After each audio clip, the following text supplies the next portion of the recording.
Breakfast is the most important meal of the day, but these days many Massachusetts school kids are going without. In fact, many schools around the state are leaving federal money on the table, which could go to free breakfast programs for kids.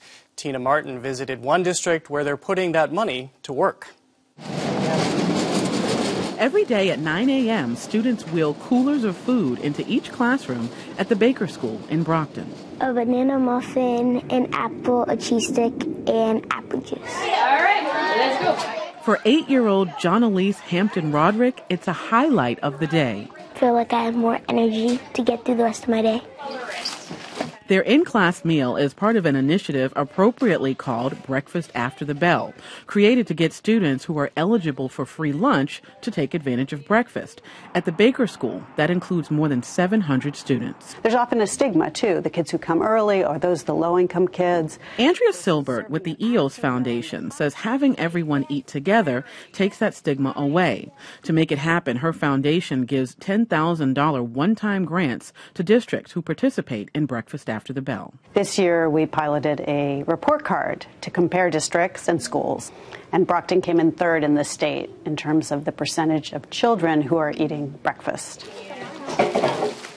In Brockton, more than 80% of students qualify for free breakfast and lunch, which makes all students in the district eligible. But Baker School Principal Valerie Brower says not as many were taking advantage of breakfast. The children had a choice before. They could play outside for a few minutes or they could come in and eat breakfast. They chose to play outside. That wasn't always the best choice. Those choices landed students in the nurse's office. To the point where I would stock the nurse's office with crackers, apples. Are you enjoying your breakfast? 4 years later, Brockton School Superintendent Kathleen Smith says Breakfast After the Bell has made a difference.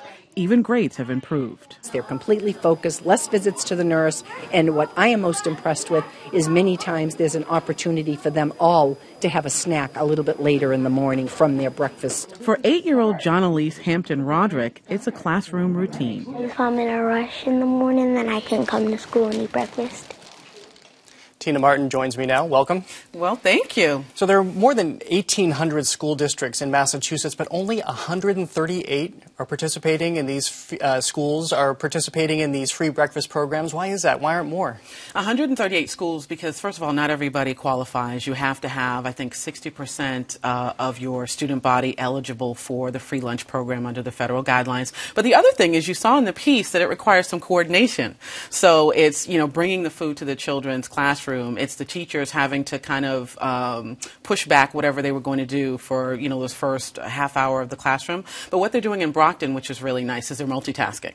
So you can be having your breakfast, and then the teacher is kind of running down the day and talking to you about some of the things that we're going to do, what books we're going to read. So they're trying to, kind of make the most out of it. Are there guidelines for who is eligible for these programs? Yes. So students who live in a family of 4 people that make just about $20,000 a year are eligible for free lunch. Families that make about $30,000 a year, family of 4, are eligible for the reduced lunch, which means they can only be charged, I think, 40 cents a meal. And you mentioned that all students are eligible, even those who don't necessarily need it. How is that the case? Yes, in Brockton, so they have what's called a community eligibility provision. And so what they were able to do is take the overall poverty level in the community and say, okay, if 80% of our kids qualify, everyone qualifies. That's not a federal guideline. That's something that Brockton's doing, and some other communities do that as well. And there's $30 million, is that correct, that's set aside by the federal government, but that doesn't go to all school districts? Right. You don't even get it if you don't do the work for it, essentially. So it's $30 million that's sitting there. You have to have an 80% or above participation in Breakfast After the Bell in order to get the reimbursement. So it's not a given.